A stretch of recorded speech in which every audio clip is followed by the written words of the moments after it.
Hello viewers, welcome back to Aadya media. నేను మీ ప్రియా. ఈరోజు మనతో ట్రెండింగ్ న్యూస్ డిస్కస్ చేయడానికి సినీ క్రిటిక్ అండ్ జర్నలిస్ట్ ఇమ్మంది రామారావు గారు ఉన్నారు. ఆయనతో మాట్లాడదాం. Hi sir. సో మనకి తెలుగు సినిమాల్లో టాప్ హీరోగా మహేష్ బాబు గారు కూడా ఉన్నారు. సో ఆయనకి అమ్మాయిలే కాదు, అమ్మాయిల కన్నా డబల్ అబ్బాయిలు కూడా ఫ్యాన్స్ ఉన్నారు.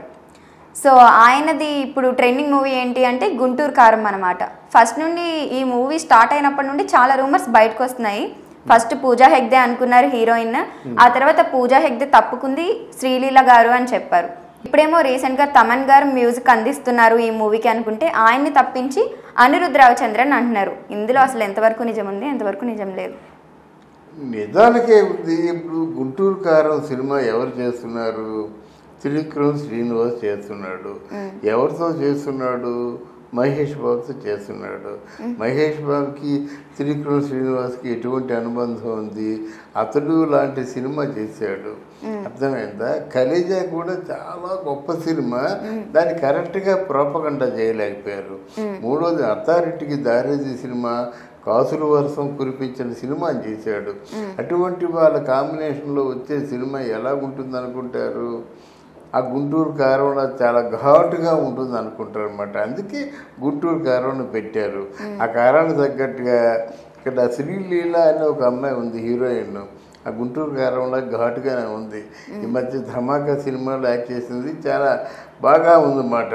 కారం ఎంతైనా అప్పుడు ఆయనే మాస్ మహారాజా అనుకుంటే రవితేజ అంతకంటే మాసు మహారాణి అయిపోయింది శ్రీలీల. అట్లాంటి వాళ్ళే కావాలి ఎవరికి? మన మహేష్ బాబుకి. కనుక ఎంజాయ్ చేశాడు. అయితే తర్వాత పూజా హెగ్డే మీద అంత ఇంప్రెషన్ లేదు. శ్రీలీల డామినేటింగ్గా ఉంది కానీ పూజా హెగ్డే అంత డామినేటింగ్గా లేదు.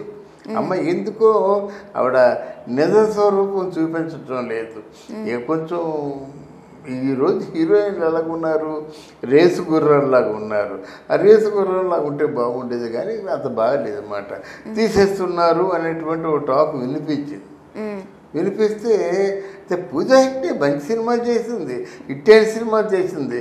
కానీ పూజా హెగ్డేకి మరి కొంచెం దాన్ని ఏమంటారు, మగవాళ్ళతో చేస్తున్నప్పుడు కొంచెం కెమిస్ట్రీ అంత బాగుండాలి కదా. వాడు కూడా పోటీపడి మగవాడు ఎంత బాగా చేస్తాడు, ఆడ మనిషి కూడా హీరోయిన్ కూడా అంత పోటీపడి చేస్తే వాళ్ళిద్దరికీ మంచి సమూజ్జిగా ఉంటే వాళ్ళ ఫ్యాన్స్ ఇష్టపడతారు. చూసిన వాళ్ళే మళ్ళీ మళ్ళీ సినిమాని చూస్తారు అన్నమాట. ఆ మళ్ళీ మళ్ళీ సినిమా చూస్తే ప్రొడ్యూసర్ ₹4 వస్తాయి. అది ఉండదు అని తెలిసి ఆవిడనేమో తీసేశారు అనే ఒక టాకు రూమర్ బయలుదేరింది అన్నమాట. అప్పుడు ఆవిడకి ఏమనిపించిందో పూజా హెగ్డే, ఎస్ నేను చేస్తున్నాను మీకు అంటే వాళ్ళకి ఇవ్వకుండా చేయమంటే మేము చేయనంటారు. చేయనంటే ఇవన్నీ బయటికి రాకుండా తీసేస్తారన్నమాట. అంతే, వాళ్ళ కోరికలు మన్నించకపోయినట్టయితే బయటకు వచ్చేస్తారు. లేదు నేను చేస్తున్నాను, ఆ సినిమాలో ఆ క్యారెక్టర్ డిమాండ్ చేసిన మేరకు నేను తప్పకుండా ఆ క్యారెక్టర్కి న్యాయం చేస్తారంటే క్యారెక్టర్ ఉంచుకుంటారు. అది ఇప్పుడు మరి మూవీ హీరోయిన్స్ అయితే ఇద్దరు సెట్ అయిపోయారు. ఇద్దరు ఉన్నారు, మన పూజా హెగ్డే కూడా ఉన్నారు. మరి మ్యూజిక్ డైరెక్టర్ విషయం ఏంటి అసలు? తమన్నా, రవిచంద్రనా? మ్యూజిక్ డైరెక్టర్లకి ఇప్పుడు ఏంటంటే తమన్ని మహేష్ బాబు చాలా బాగా ఎంకరేజ్ చేశాడు. అయితే ఇక్కడ ఈ మధ్యకాలంలో తమన మీద వచ్చినటువంటి ఒక పెద్ద కంప్లైంట్ ఏంటో చెప్పమంటావా? ఆయన ట్యూన్స్ ఎలా లేదన్నా కాపీ ట్యూన్స్. నీకు కోట్ల కొద్ది రూపాయలు ఇచ్చి బుక్ చేసుకొని సినిమాకి మ్యూజిక్ చేయమంటే కాపీ ట్యూన్ చేసినట్టయితే హీరోకి ఎలా ఉంటుంది? అంతే కదమ్మా. నా సినిమాకి ఇచ్చిన కాపీ ట్యూన్నే ఇంకో సినిమాకి ఇస్తే నా సినిమా ఆ సినిమా ఒకసారి రిలీజ్ అయితే ఆ హీరోకి ఎలా ఉంటుంది? అందువల్ల ఆయన కొంచెం బాధపడ్డాడు అన్నమాట. బాధపడి ఈ వార్నింగ్ అంత ముందే ఇచ్చారు చాలామంది. అయినప్పుడు కూడా ఆయన టైం లేక లేకపోతే ఏమిటో మొత్తానికి ఆ కాపీ ట్యూన్స్ చేస్తే ఈయనకి సక్సెస్ రేట్ ఎక్కువ ఉంటుందో ఏమిటో మరి తెలియదు. కానీ ఆయన మొత్తానికి కాపీ ట్యూన్స్ ఇవ్వడం మానలేకపోతున్నాడు.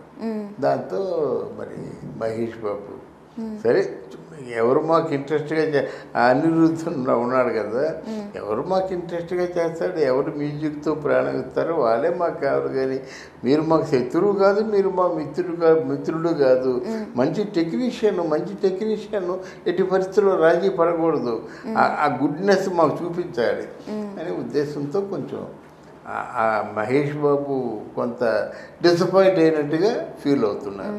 అది అయితే ఇప్పుడు గుంటూరు కారం మూవీకి అనిరుద్ధ్ రవిచంద్రన్ మ్యూజిక్ అందిస్తున్నారు, తమన్ కాదు. అవునవును. తమన్ గారు ట్విట్టర్లో ఒక పోస్ట్ పెట్టారు, సగం వలిచిన అరటిపండునమాట, ఎంటీ పిక్ అది. దాని కింద ఇప్పుడు కామెంట్స్ ఏంటంటే, అంటే సగం మ్యూజిక్ అయిపోయిన తర్వాత ఈయన్ని మూవీ నుండి తప్పించారు కాబట్టి అలాంటి పోస్ట్ పెట్టారు అనేసి. అలాంటి సగం సినిమాలు చేసి మూవీస్లోంచి తప్పుకున్న వాళ్ళు ఆ రోజుల్లో రాజేశ్వరరావు గారు ఉన్నారమ్మా. మాయాబజార్ సినిమాలో 4 పాటలు ఆయన చేశాడు, మిగతా పాటలేమో ఘంటసాల మాస్టర్ చేశారు. ఇందులో ఈ అనుభవ రాహిత్యం ఎక్కడే కనబడుతుంది. అంటే వాళ్ళకి ఇష్టం లేక వాళ్ళు చేసేసారు. ఆ గౌరవాన్ని అలా కాపాడుకుంటే బాగుంటుంది కదా. అలా కాకుండా అరటిపండు తొక్క సగం వలసడం, లేకపోతే 30 భాగం వలసడం ఎందుకు? వాళ్ళతో మళ్ళీ ఇంకోసారి పిలవచ్చేమో నిన్ను సినిమాకి. అదే అంతే కదా, నువ్వు ఇప్పుడు వ్యాఖ్యానాలు చేయకూడదు. సినిమా ఇండస్ట్రీతో కయ్యానికి కాలు దూవకూడదు. కయ్యానికి కాలు దూవితే నువ్వు తీసిన గోతులో నువ్వే పడతావు. ఇది నా ఉద్దేశం. మీ ఉద్దేశం ప్రకారం ఇన్ని వివాదాలతో పర్సన్స్ మార్చి ఈ మూవీ తెరకెక్కబోతుంది కాబట్టి మహేష్ బాబుకి ఒక హిట్గా నిలుస్తుంది అంటారా? డెఫినెట్గా మీకు మొన్న వచ్చిన అత్తారింటి దారేది మీరు చూడలేదా? అత్తారింటి దారేది సినిమాకేమో సినిమా లీక్ అయిపోయిందని చెప్పి చాలా నానా గొడవలు అయ్యాయి, నానా రభసలు అయ్యాయి. ఆ సినిమా ఏమైపోద్దో భయం వేస్తుంది. చాలా అంటే దుఃఖపడ్డారు కూడా. సినిమాకి ఏమిట్రా ఇది లీక్ అయిపోయింది కదా, ఈ సినిమాని ఎవరు చూస్తారండి. ఆ సినిమా రిలీజ్ అయింది, కాసులు వర్షం.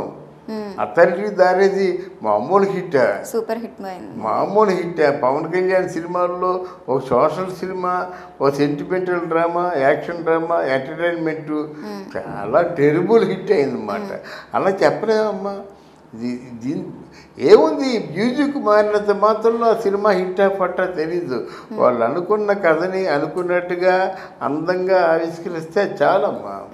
అంతేగాని ఆ కథని ఆవిష్కరించడంలో ఏదైనా లోపం ఉన్నట్టయితే అప్పుడు కొంచెం దెబ్బతినే సూచనలు ఉన్నాయి. అయితే ఇక్కడ మనకి డైరెక్టర్ ఎవరు? త్రివిక్రమ్ శ్రీనివాసు. మామూలుడు కాదు. ఆ రోజుల్లో దాసరి నారాయణరావు ఎలాగైతే కథా మాటలు రాశాడు, అలా కథా మాటలు రాయదగ్గ శక్తి ఉన్నవాడు త్రివిక్రమ్ శ్రీనివాసు.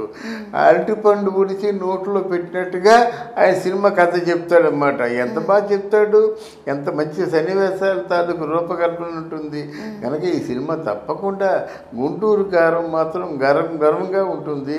గుంటూరు కారంలాగే కాకుండా గుంటూరు పచ్చడిలాగా ఉంటుంది. ప్రపంచవ్యాప్తంగా పేరు పొందినటువంటి ఈ గుంటూరు కారం నిజంగా ప్రపంచవ్యాప్తంగా పేరు తెచ్చుకుంటుందని ఆశిద్దాం. Yes sir, thank you so much sir.